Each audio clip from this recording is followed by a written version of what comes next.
Okay, I'm gonna keep it a buck. I have no idea where I am. First it was the deliveries, then it was the spider hunting, and now I'm stuck in SCP containment breach. I don't know where. Did they lock the door? Dang. Wait, are they expecting me to climb out of this place? Bro, I got like no upper body strength. I'm just a wheel of cheese. Like, what is my motivator supposed to be, huh? Like, is there supposed to be a monster or something underneath the...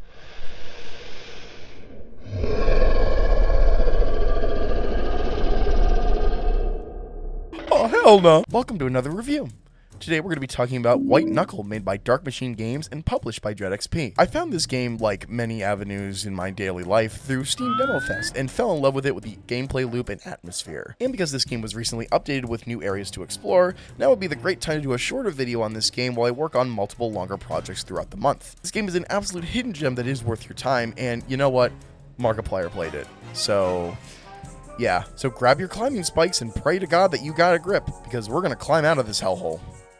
So, the most unique feature, as you've probably seen from the gameplay in the background, is the climbing itself. It's a little harder to describe in words, and it's really something that you gotta get a feel for, but I'll try my best. So, in most games that involve climbing, your character automatically grabs onto a wall, and then with another button press, they climb up the wall, or they go from side to side, or they jump off of it.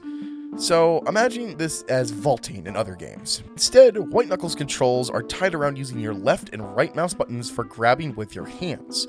So, when you get to a wall like this, you need to jump with the spacebar to grab onto the ledge, or grab onto something that is grippable, and you have to pull yourself up by holding W, and there you go, you've gotten over a ledge. And of course, this gets more complicated as you've gone through the tutorial.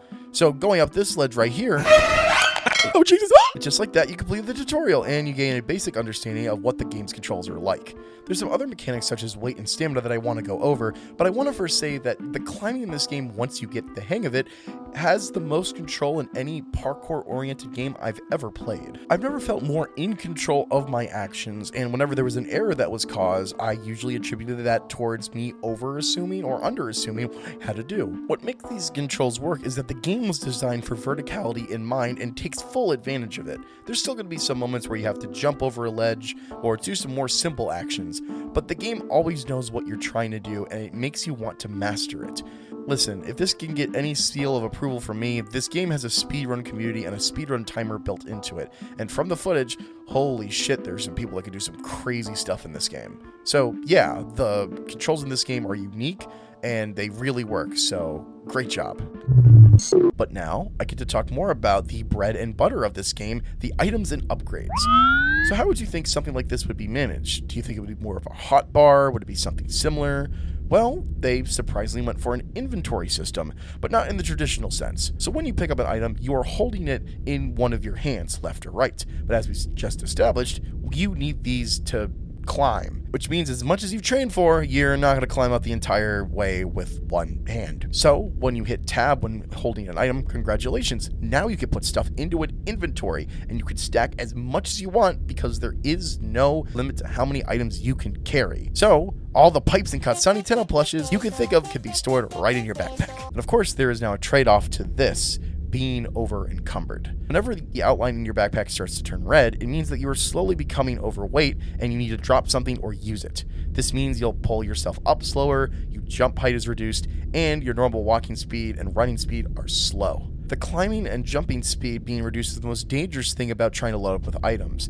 You can try and be a jack of all trades, but being a master of none means that you're going to be killed very early within your run. So if you plan out ways to overcome certain stages or obstacles, think about these items not as being required, but how they could circumvent some of the challenge. And you could buy these at vending machines at breakpoints.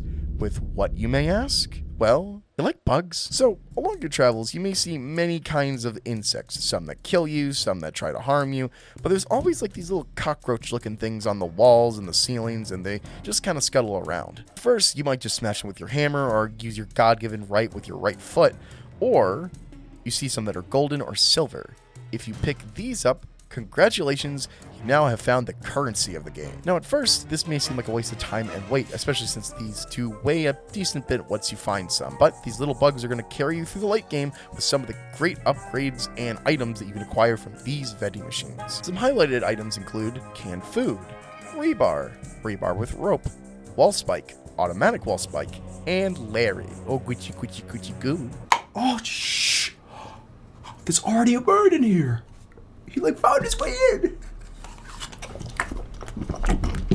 But it's not just about the items. You can also be filled with the wonders of biological upgrades at your save stations. These biological conversion stations are used to rewrite your DNA to be more adapted to the challenging environment around you. But it's also a place where you can find a save disk. They might contain some information about what this company or whatever the science research facility is doing, but I wouldn't worry about that. It basically creates a biological backup where if you die, you spawn back at this checkpoint. But onto the upgrades. There's some crazy ones that you can find, but I'm going to go over a couple that you'll mainly see during your runs. Some upgrades that I've seen within my runs are increased jumping height, extra stamina, increased stamina regeneration, and more inventory space. There's some crazier, more experimental ones that might give you a penalty, but sometimes they're worth it if you're trying to get to somewhere pretty quickly. And the best thing about this currency system and trading system is that it's saved in between runs. Like I said, on the first try, if you're playing this game, you're not going to make it to the end. And plus, it's also in early access. So it really encourages you to keep going and keep retrying to find better routes, better paths, and better ways to use your inventory. So you can experiment within these runs to determine what you want to do. So once again, I have to give praise to the devs for incorporating what usually is a very ho-hum system within a game like this and turn it into something that really matters within the context of replaying all these levels. Great job. The last thing I want to go over, if it hasn't been apparent for the many cinematic shots I've been trying to do, I love the look of this game and the environmental design is insane. I am an absolute sucker for these brutalist corporate environments that you see within games. Each one of these sectors of the facility can tell a unique story about either an employee or what was actually going on within the facility. And from your perspective, you almost seem like the bugs that have intruded this place and now trying to find a way out. You squirm through vents, you go up walls, you make unconventional climbing moves to escape, and you still try and find more of what this place was, with hazy memories occasionally coming back through lore dumps. And even if you replay these areas again, there's still enough variety within each run to see new places that you might have not experienced before. My favorite was this very alien-looking sewer that I came across once in my playthrough, and it kept me guessing of what they were actually testing the stuff on. So let's just say if this is one of those SCP containment breaches things, I would be out of there so fast, man. I do not want to be killed by something I don't know. Oh, these? My boobies? My massive fucking titties? My super stuffed up milkies? Can I please bite a chunk out of that ass? So at this point, I'm kind of at a loss of what to say. I would usually say go buy the game, tell other people about it, support the devs, and all that good jazz. But within finding a way to try and end this video, I wanted to try and bring something to your attention that I caught myself seeing within the trends as of late and doom scrolling on Twitter. It seems like every week there is some game that is the flavor of the week. Now, usually there is a negative aspect that is tagged to these games because of their popularity. Be it indie, AAA, or something that catches the minute internet of fame, there is always some scrupulous brain-dead take of it's just popular because of X or Y. And while I did mention Markiplier one-offly as a joke, and also because I could put him in the tags, I wanted to make aware that just because a game has a spike in popularity doesn't mean you need to judge it on the source that you found it in. I mean, from my experience, I found this game through a demo. You could have found this through a Let's Player, someone on social media, a friend recommendation, or just completely by accident. But what I'm trying to say is, me not being preachy, you should still try and look at games from your opinion. It can be shared with other groups of people, and maybe you do share some kind of special link within them, but it speaks more volumes that you have your own opinion, instead of the garbage dumpster fire that usually is gaming conversation in this day and age. And hey, sometimes it's cool to like something and not really know why. Alright, enough of this counselor talk.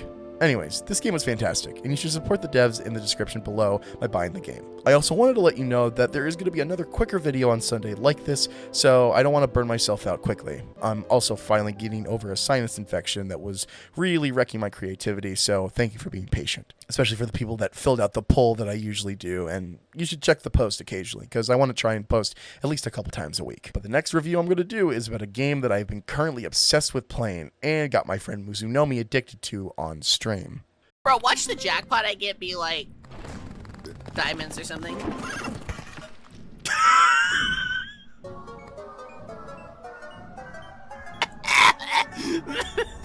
Of course. So that'll be next week. Until then, enjoy this new musical outro from stuff I found on Instagram, and I hope that your day is going well. Thank you for watching, consider subscribing, and possibly liking. But until then, I'm Montag, and I hope to see you soon.